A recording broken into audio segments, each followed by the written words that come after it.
예배를 위해 신선희 부회장님 대표 기도해 주시겠습니다. 사랑과 은혜가 풍성하신 아버지 하나님, 오늘도 성도구청 신우의 예배의 자리로 모이게 하여 주시니 감사드립니다.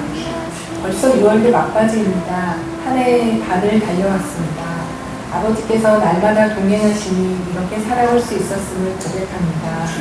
무더위와 장마, 매일 변화하는 날씨에 지치지 않게 하시고 변하지 않으시는 아버지를 바라보며 세상 속에서 구별되는 믿음의 사람들로 잘 살아내게 하여 주시옵소서. 저희 성도구청 신우회를 주님의 말씀으로 이끌어주시는 목사님, 귀하게 섬겨주시는 회장님, 총무님, 사랑하는 귀한 동역자분들에게 넘치는 축복을 내려주시옵소서.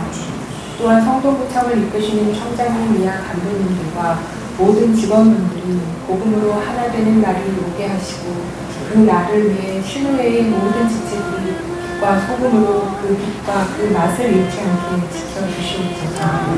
서로 이해하고 서로 돕고 서로 나누며 인파에서 하나님 나라를 만들어가는 저희들 다 되게 하여 주시옵소서.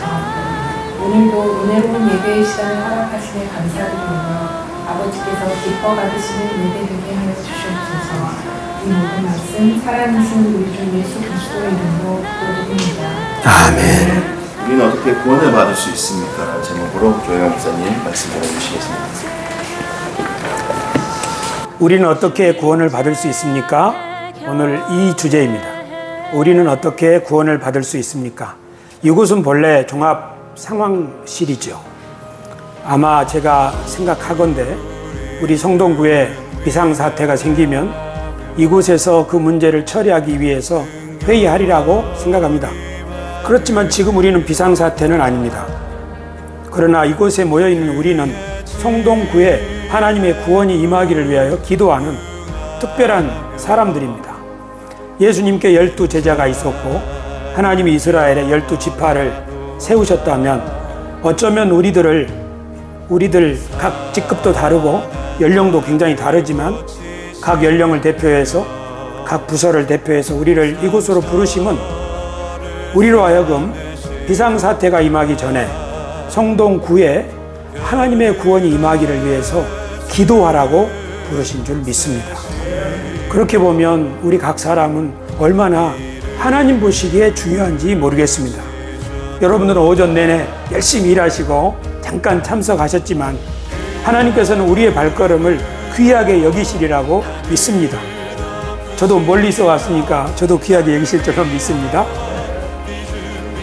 성경을 보면 노아의 방주 이야기, 에녹, 솔로몬 왕, 아담과 하와 여러 이야기가 있는데 성경의 이야기는 우리 인간에게 어떤 의미가 있을까요? 어떤 사람들은 성경의 이야기를 그저 옛날 신화로 생각할 수 있습니다. 그렇지만 어떤 사람들은 성경의 이야기가 우리의 삶을 보여주는 등불이고 우리를 비춰주는 거울과 같은 것이다.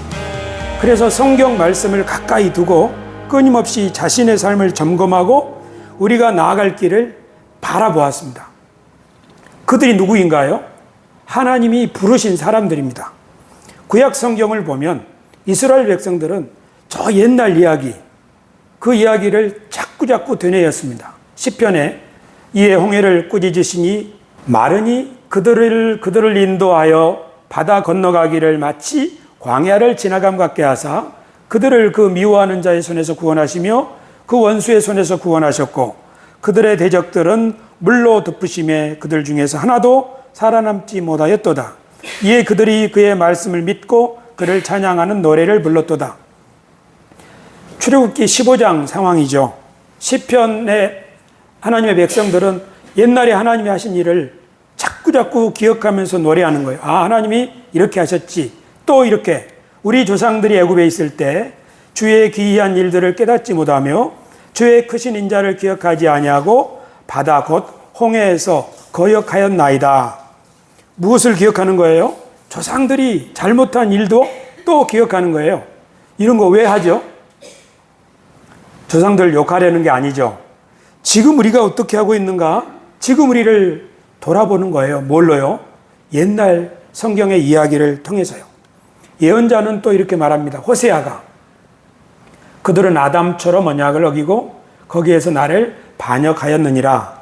그러니까 호세아의 마음속에 하나님이 창조하신 이야기, 창세기 이야기가 있는 거죠.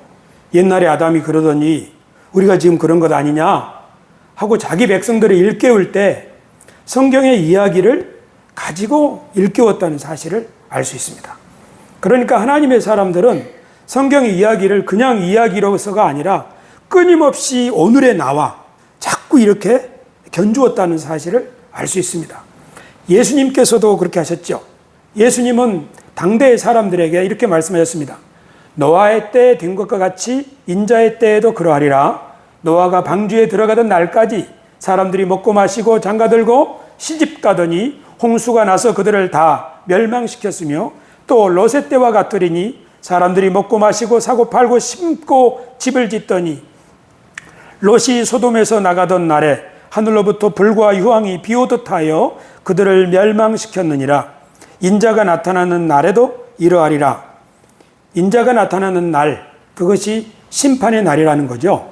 예수님은 당대의 사람들에게 너희들 깨어 있어야 하지 않느냐. 저 옛날에 노아의 시절 봐라. 눈앞에 심판이 임박했는데도 모르고 그냥 사는 것도 아니냐. 소돔과 고모라 이야기도 그저 전설이 아니라 우리에게 오늘 이렇게 살아서는 안 된다고 하는 경종을 일깨워주는 말씀으로 예수님은 성경의 이야기를 아주 소중하게 여기셨음을 알 수 있습니다.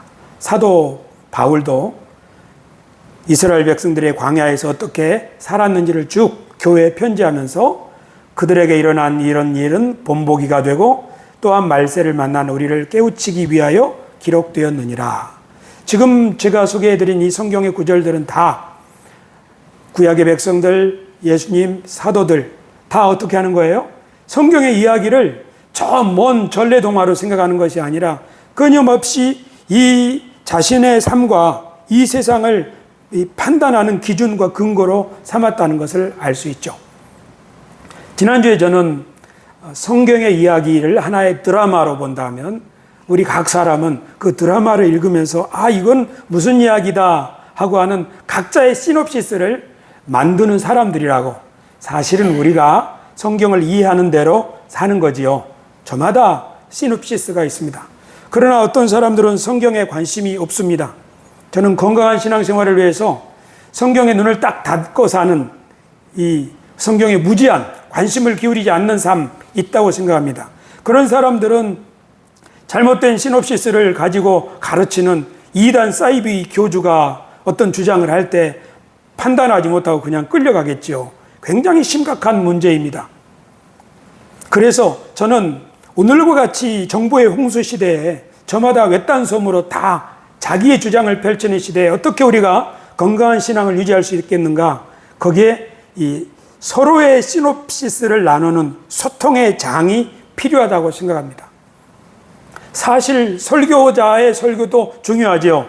좋은 리더가 건강한 하나님의 말씀을 나눌 때 그 가운데서 함께 성장하는 것 좋습니다. 많은 그러함에도 불구하고 우리 각 사람은 그 설교조차도 자기 것으로 소화하는 노력이 필요하죠.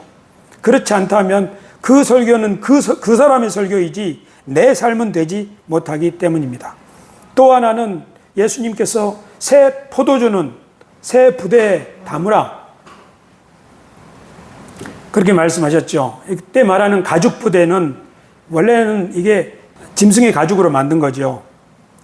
그러니까 이 말씀은 낡은 가죽 부대에다 새 포도주를 담을 수 없다는 거죠. 하지만 이 낡은 가죽 부대도 사실은 전에 새 포도 부대였습니다. 낡은 가죽 부대도 전에는 새 것이었다고요. 근데 세월이 흘렀을 뿐이에요.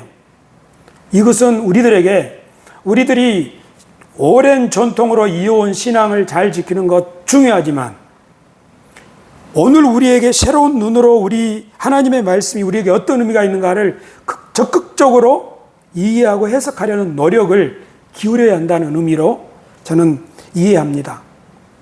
이 말은 이전의 분들이 다 틀렸다는 게 아니고 사실은 이전의 분들이 거인이에요. 우리는 그 거인의 어깨 위에 올라서려는 노력을 해야 합니다. 그리고 거기서 한 발짝 더 미래를 바라보는 사람들이죠. 이것이 우리 그리스도인들이 해야 될 노력이죠. 이것은 과학계만 아니라 이 인류가 지금같이 이렇게 발전하고 있는 것은 이런 노력이 있었기 때문이라고 생각하는데요. 우리 이곳에 모인 우리들도 우리들의 기독교 신앙 전통을 잘 이어받아서 그 위에 나의 믿음을 얹히리라, 나의 고백을 얹히리라, 그런 다짐을 할 수 있게 되기를 예수님의 이름으로 축원합니다. 오늘 저는 7번째 주제인 구원, 우리가 어떻게 구원을 받는가에 대해서 하는데, 먼저는 구원을 어떻게 받을 것인가 이전에 구원이란 무엇인가를 정리하겠습니다. 여기 제 시놉시스라고 그랬죠. 삭개오를 제가 공부하고 오면서 삭개오의 집에 예수님이 오늘 구원이 이 집에 임하였다. 왜 그러셨을까? 구원이란 하나님이 처음부터 우리를 위하여 계획하신 참 인간의 삶을 회복하고 살아가는 것이기 때문이다. 전에 비인간적으로 살았던 삭개오가 예수님을 만나서 비로소 참 인간으로 살기 시작하는 걸 보고 예수님께서 이야, 구원이 여기 임하였다. 그래서 제가 내린 구원의 정의는 구원이란 하나님이 처음부터 우리를 위하여 계획하신 참 인간의 삶을 회복하고 살아가는 것입니다. 라고 저는 정한 거예요. 그런데 여기서 신우회에서 설교를 하다 보니까 노아 홍수 이야기를 또 공부를 했어요. 그러면서 구원을 이렇게도 정의할 수 있겠다. 구원이란 하나님이 어그러진 세상을 바로잡으신 후에 새로운 세상을 열어주시는데 그 세상을 맡아 관리하고 다스릴 백성을 택하시고 건지시며 구별하시는 일이다. 이스라엘 백성들을 애굽에서 건지실 때 홍수 가운데서 노아를 구원하실 때 이건 무슨 구원이지? 이렇게 생각해 보니까 하나님의 구원이라고 하는 것은 하나님이 어그러진 세상을 바로잡으시는 일, 심판을 통해서 새로운 미래, 새로운 세상을 열어주시는데 이 세상을 누구에게 맡길 것이냐? 바로 하나님이 구별하신 그 사람들에게 맡기는 것이다. 그러니까 구원은 과거의 시점에서 보면, 창세기의 입장에서 보면 하나님의 형상을 회복하는 것이에요. 참 인간의 삶을 회복하는 것이죠. 그러나 저 완성된 미래의 시점에서 보면 구원이라고 하는 것은 하나님이 열어주시는 미래를 상속하고 동참하는 것이죠. 이 두 개는 같은 말입니다.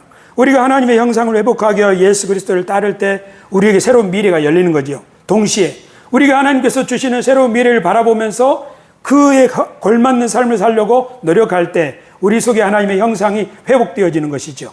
동의하시면 아멘. 지금 저는 열심히 저의 시놉시스를 소개하는 거예요. 여러분들도 여러분 참고하셔서 만드시길 바랍니다. 그러니까 사실은 제가 5년 전에 정했던 구원의 정의가 2023년에 와가지고 조금 업그레이드 된 거죠. 앞으로 1년, 2년 후에 계속 바뀔 거예요. 전혀 다른 얘기로서가 아니라 더 깊고 더 풍성해지고 그렇게 되리라고 믿습니다. 여러분들에게도 그렇게 되겠죠? 이때 아멘 하는 거 아닌가? 그러면 오늘 마지막 어떻게 구원을 받을 수 있습니까? 저는 이 두 구절을 소개합니다. 예수께서 이르시되 내가 곧 길이요 진리요 생명이니 나로 말미암지 않고는 아버지께로 올 자가 없느니라. 주 예수를 믿으라. 그리하면 너와 내 집이 구원을 받으리라. 이 말씀은 예수님을 통해서 구원을 받는다는 뜻이죠. 예수님을 믿으면 구원을 받는다는 뜻이죠. 하지만 이 두 구절은 가장 많이 알려진 구절 중에 하나이지만 또 가장 많이 왜곡되어 있습니다. 어떤 사람들은 이 구절들을 왜곡해서 교회 와야만 구원을 받는다 이렇게 생각합니다. 기독교 외에는 구원이 없다. 이건 민감한 주제이니까 또 다음에 얘기하겠습니다만은 어떤 사람들은 이렇게 또 말합니다. 믿음으로 구원받는 거지 행함으로 구원받는 게 아니다. 오직 믿음만 있으면 구원받는 것이다. 저는 이것이 신앙에 있어서 예수님이 우리를 구원하러 오셨을 때 얼마나 관용적이고 너그럽고 이방인에게도 포용적이셨습니까?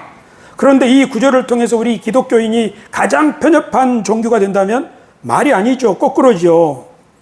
기독교 신앙이 단지 믿음으로 구원을 받는다라고만 말함으로써 구원을 통해서 하나님이 우리에게 열어주시고자 하는 새로운 미래를 동참하는 광대한 그리고 뜨거운 마음을 가진 열정의 사람들이 되게 하지 못하고 수동적으로 믿음으로 구원받는다니까 그 말만 되풀이하게 한다면 이것은 기독교를 정말 힘 빠지게 하는 것이라고 생각합니다. 그러니까 예수님을 믿어야 구원을 받는데 그게 뭐냐인 거죠. 저는 이렇게 정의하는 거예요. 그러니까 제가 용감하게 정의하는 것처럼 여러분도 용감하게 정의하세요. 아, 이 말씀은 이런 뜻이라고 용감하게 정의하시고 혼자만 꾹꾹 담아두지 마시고 옆 사람한테 나누세요. 그러면 맞장구도 쳐주고 그 사람의 이야기고 또 나오겠죠. 그러다가 내가 나를 교정하면 되는 거죠. 할렐루야. 저의 정의는 예수님을 믿으면 구원받는다. 예수님을 통해서만 구원을 받는다. 이게 무슨 뜻이냐면 예수 그리스도께서 보여주신 모범을 따르고 예수님이 가르쳐주신 산상수훈과 같은 말씀을 지키는 것 외에 다른 방법으로 구원을 얻을 길이 있느냐? 그런 뜻이죠. 주여 주여 한다고 하나님 나라에 들어가는 것이 아닌 것처럼. 그러니까 구원이라고 하는 것은 예수 그리스도를 따르겠다. 예수 그리스도의 본을 따르고 말씀을 지키겠다고 하는 전폭적인 결단과 의지적인 헌신, 투신이 없이는 이루어질 수 없는 겁니다. 노아가 왜 구원받았죠? 방주를 지었잖아요. 거기에 코끼리 등 많은 짐승들 들어가게 하려면 얼마나 고단한 일입니까? 이스라엘 백성들이 홍해를 건넜죠. 출애굽기 15장을 읽어보면 모세의 노래에서 물이 솟아나 언덕처럼 높이 쌓였다고 했어요. 이스라엘 백성들이 건너가야 될 그 홍해는 사실 마른 땅이긴 하지만 양옆에는 태산과 같이 높은 물벽, 절벽입니다. 말이 쉽지. 여러분 가라면 가겠어요? 이 지금 저 태산과 같은 물이 막 요동치고 넘실거리는데 거기를 내가 가겠어요? 이스라엘 백성들이 구원받는 것도 거저받은 것이 아니라 그래 하나님의 약속 믿고 하나님이 지켜주실 것이라는 걸 믿고 그 길로 들어간 거죠. 죽기 아니면 살기다 하고. 어떻게 구원을 받을 수 있습니까? 어떻게 하나님의 형상을 회복하고 참 인간다운 삶을 살고 어떻게 하나님이 우리에게 열어주시는 미래를 우리가 물려받고 동참하고 열어갈 수 있습니까? 그것은 예수 그리스도를 내가 따라야겠다고 하는 전폭적인 믿음과 헌신과 투신, 이 결단이 있으면 하나님의 구원이 그곳에 임하게 되는 줄 믿습니다. 우리 신후에 이런 구원의 역사가 임할 때 성동구를 떠받드는 말 그대로 이 상황실의 핵심 멤버들 내지는 비상 요원들이 될 줄로 믿습니다. 우리 주님 성동구를 구원하여 주시옵소서. 하나님 성동구를 지켜 주시옵소서. 낡은 세상을 거쳐 새로운 미래를 여는 아름다운 성동구가 되게 하여 주옵소서. 그것이 여러분의 업무와 무슨 상관이 있어요? 상관이 있어요. 그것을 연결짓기 위해서 우리가 수요일마다 모이는 거죠. 기도하겠습니다. 존귀하신 주님, 우리를 부르시어 이곳에 특별하게 구별하시고 하나님이 우리 성동구에 주시려는 새로운 미래를 위하여 기도하고 하나님의 구원이 우리들의 가정과 교회와 우리 지역에 임하기를 주님 앞에 진심으로 구하며 그 일에 헌신하고 투신할 수 있는 그런 특별한 사람들로 불러주셔서 감사를 드립니다. 우리는 부족하지만 전능하신 주님을 신뢰합니다. 주님의 구원을 믿습니다. 역사를 믿습니다. 우리의 한마음이 점점 커져서 우리 구청에 있는 많은 분들이 하나님의 구원에 동참하게 하여 주시옵고 대한민국에서 가장 멋진 아름다운 나라를 만들어갈 수 있게 하여 주옵소서. 우리 주 예수님의 이름으로 기도드리옵나이다. 아멘. 신우의 소식 전해드리겠습니다. 신우 예배 오신 신우 회원님들 환영합니다. 예배 후에는 점심 식사 교대가 있습니다. 신우의 네이버 카페를 통해 예배와 생활교 자료가 제공됩니다. 주변에 있는 믿음의 형제 자매에게 신우의 참석을 권유해 주시기 바랍니다. 다음 주는 우리 사인의 이주성 자매님께서, 기도는 이석권 전무님께서 소개해 주시겠습니다. 목사님 나와주셔서 공헌 기도와 축도로 인사드립니다.